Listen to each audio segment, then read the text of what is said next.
I found a journal entry from 2022 when I was making my first full-length album, and there was a company that I was paying monthly to help coach me release this. That company's since gone out of business, and the coach assigned to me was a 24-year-old young woman who had recently graduated from school on music business.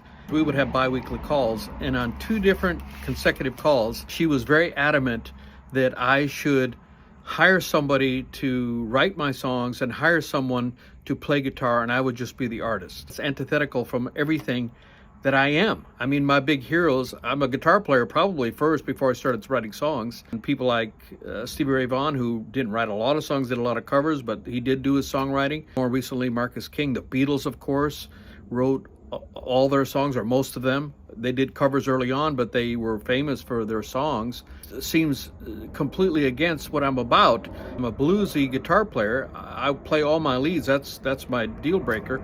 And she didn't seem to get that. Paying her to advise me. I told her in this call, these are my heroes, and that's what they did. And she said, well, the Beatles and Stevie Ray Vaughan, etc., came up at a different time, and this is a different time. Well, Taylor Swift writes all her own songs, and this 24-year-old woman who had a degree in music business tells me she didn't think that Taylor Swift wrote her own songs.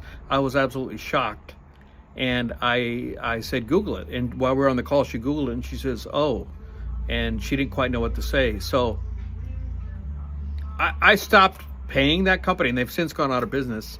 But it still shocks me to this day that that's the advice I was getting from someone I was paying to advise me, and they didn't even know that Taylor Swift is probably one of the most successful songwriters of the past 20 years. Whether you like Taylor Swift or not, that's not what it's about. You cannot argue with her success. I mean, she's worth like $1.5 billion. She's a phenomenal marketer, and I would say her probably biggest strength in her music is her songwriting.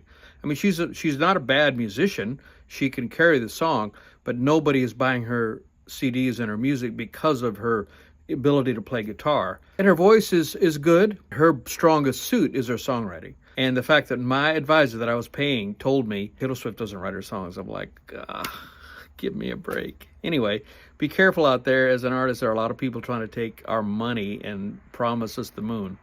Be careful.